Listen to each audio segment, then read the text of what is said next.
the Democrats and the Republicans make decisions that are hurting all Americans. Mm-hmm.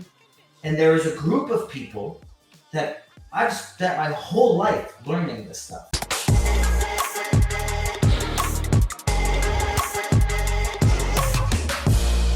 So you mentioned hyperinflation, inflation. I know that's like the hot button topic through our echo chamber of finance world. Mm-hmm.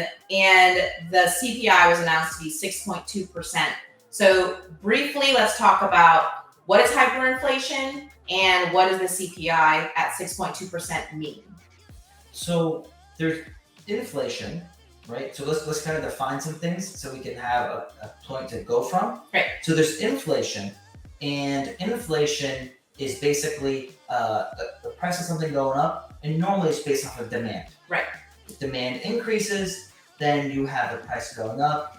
It's inflating. Hyperinflation, it usually has to have a mix of that demand mixed with monetary policy, which their monetary policy right now is print, right? So they call it modern MMT, but it's I call it magic money tree because they just keep acting like money grows on trees. So hyperinflation is from demand and monetary policy. So it's because they keep printing is what's causing this. It's not that we're becoming richer. Yeah. It's because the dollar and the fiat currency is worth less. Right. And I think we're going to go to stagflation. So I think what's going to end up happening, which is stagflation is increasing the price of goods, but a reduction in the supply of the goods. Right. So people can get less stuff, and if you do get it, you're going to pay more for it, which is stagflation, which is not a benefit to the country. If we had a healthy economy, Mm-hmm. we would actually see deflation. Mm-hmm. So we would see the cost of phones, computers, housing go down, Yeah. not up. Yeah. Or even Because- rent. Huh? Rent's a different animal, Okay. right? Because that has many factors involved with it, Mm-hmm. right? Because a location's rent can go up because of demand, True. because jobs are paying so well. That's true. But in the sense of, if you're talking about, like, say, a light bulb, you can have it produced somewhere else in the country that's cheaper and then bring it in. Yeah. But because your efficiencies of scale, your Mhm. technology is improving, you should actually have the cost of those things going down. Mm-hmm. So it should be actually deflationary for people, and they're gonna benefit from this Yeah. individually. So you're actually gonna have more money. That's why back in the 80s, you could work at, like, what was it, back in the 70s, you could work at McDonald's And buy a house. and own a home, Yeah. right? So if today we match the inflation rate, the minimum wage would be about $50 to $60. That's what it would need to be. 50 to, you're making like $100,000 a year.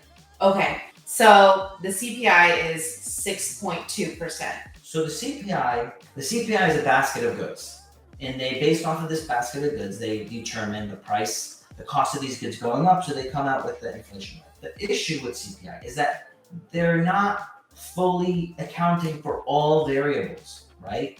Like, they're not really accounting for the true inflation rate of rent, Yeah. right? Or paying your electricity bill. Or electricity bill, or cost of homes. And, Gasoline, are they including that? I don't think so. I gotta check. I didn't memorize exactly everything that's on it, Yeah. but the point is, it's way higher than 6%.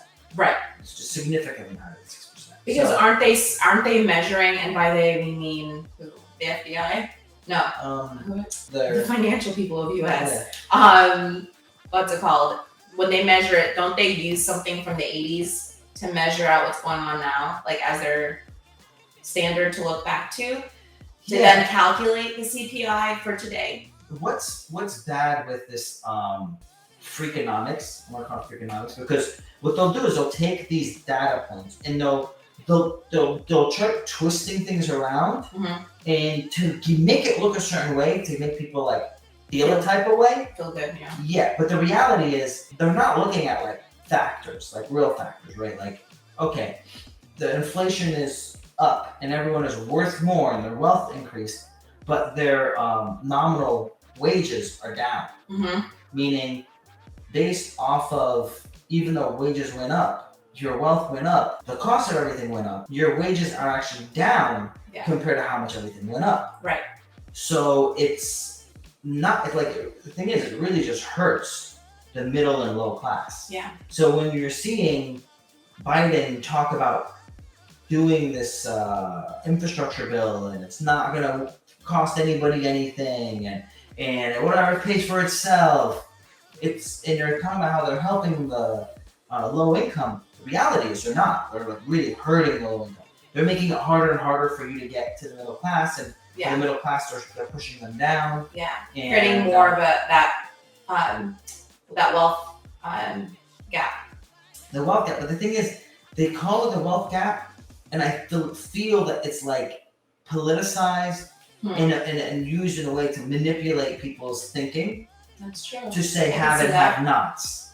But the reality is the Democrats and the Republicans make decisions that are hurting all Americans. Mm-hmm. And there is a group of people that I've spent my whole life learning this stuff. And where we can understand what they're doing, understand the repercussions, the true repercussions. Mm-hmm.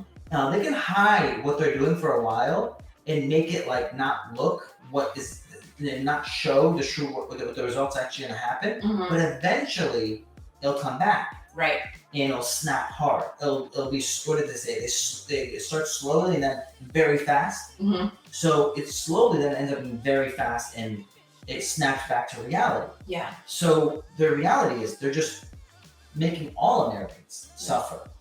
Yeah. And they're just trying to make themselves look good. You know, your brother said this thing. Anytime a politician in the Philippines wants to get elected or reelected, what they'll do is they'll go on the roads and they'll repave the top layer. But they don't affect the sides, and they don't actually fix it in the sense of ground up what's there and relay it properly. They'll just throw another layer on top, which is building on something that's unstable. And it makes it look like they did something. Yeah. But in reality, what they're doing is it's actually costing us money, and it feels like something's being done, but in reality, it's not. Nothing of quality and tangible is being done. Like this infrastructure overall is so much that and so very actually done.